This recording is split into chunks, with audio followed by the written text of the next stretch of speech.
Nga pala, papunta ako sa Tanay. Doon, banda sa may Daraitan, sa mga dumagat.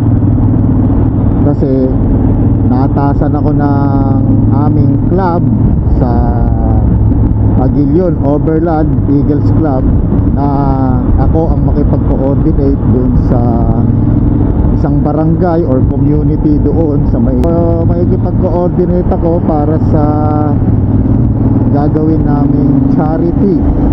Nga pala si Kuya Gian ang makakasama ko ngayong araw papunta doon. Nakamotor din siya.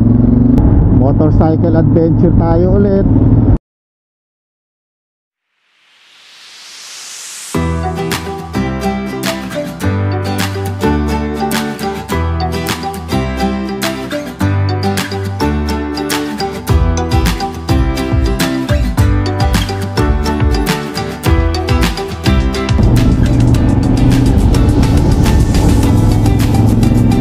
Malapit na ako sa Sir Buso-Buso. Ayan na oh.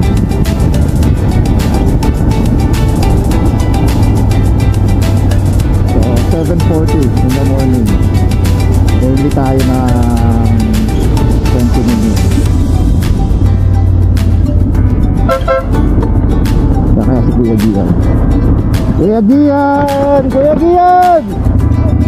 Salina muna tayo. 2 bars na lang eh. Baka tayo ay tumirik doon sa loob ng kabundukan. Kahit siguro 300 lang para hindi masyado mabigat. Dagdag lang ako para sa bundok pa tumirik. Ayun na si Kuya Gian. Buti gamit niya yung X-Max. Yung X-Max na yan, expressway legal yan. 400cc ang register niyan ha. Buti pinagamit sa kanya ni Kuya Armin. So, punta muna kami sa Kambingan, kakain muna kami para mag-almusal. Ay, gutom na rin ako eh. Whew.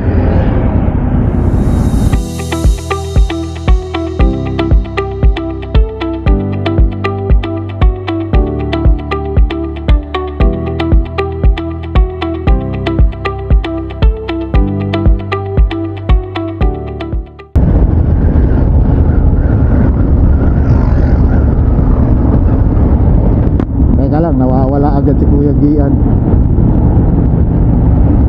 Basta dito kain na muna kami, papakabusog muna kami. Tara, almusal muna tayo. Yes! Bago tayo sumabak doon. Hello ate. Hi sir. Anong maisi-serve nyo na ngayon? Sinampalukan.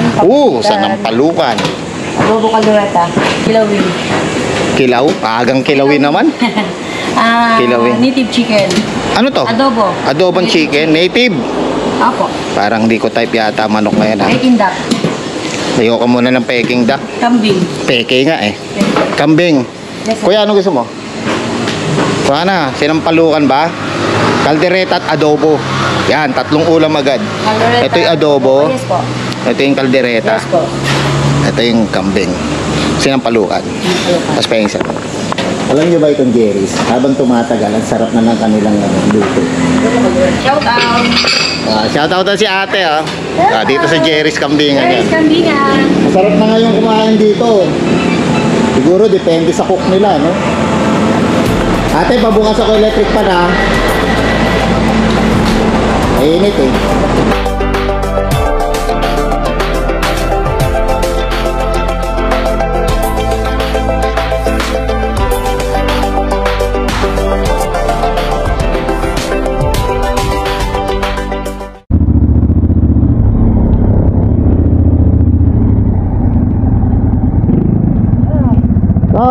Kuya Gian, are you ready? Ito na simula, 5 kilometro. 5 kilometro na?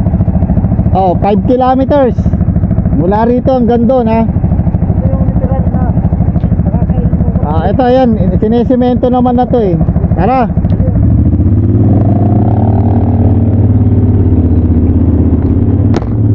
Umpisa na ng bakbakan.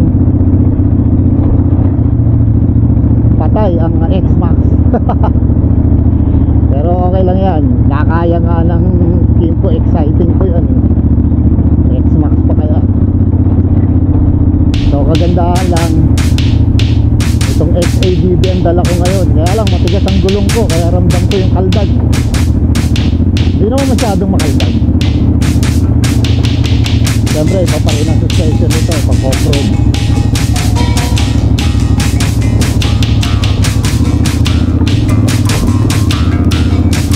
Nakakaya nga ang exciting.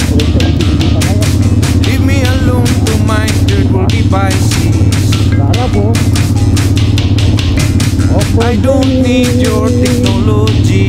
Andaan lang tayo kasi You just want my natural resources. And then you leave me poor and in misery. Mas masarap na tayo, hindi natin ramdam ang lupa. Third world blues is what I got. Trouble, yes, I've got a lot. Wala tayo. Ano, Kuya Gian, tara na! Get it out of my bloodstream. American job. Get it out of my system. American job. I can only take so much. American job. Got to get back to who I am. Oh, hi there, fella.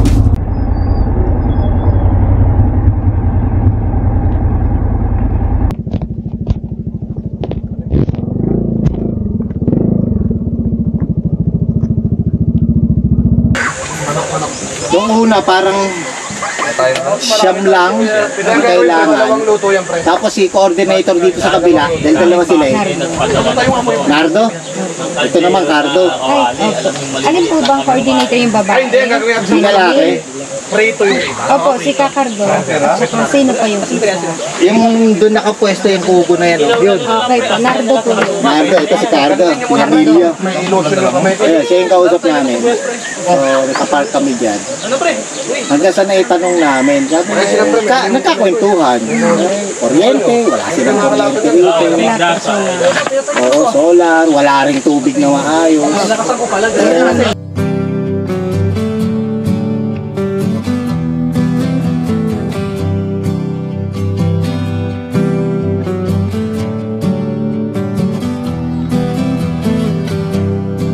There you were, in my head, not a stranger.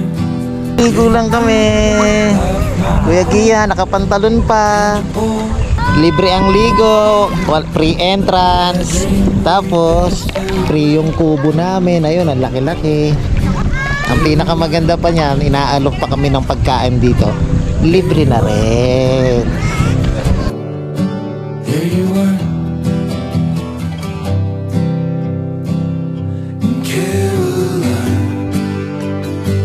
Can I pull you aside? Can I talk you through my vision of our life?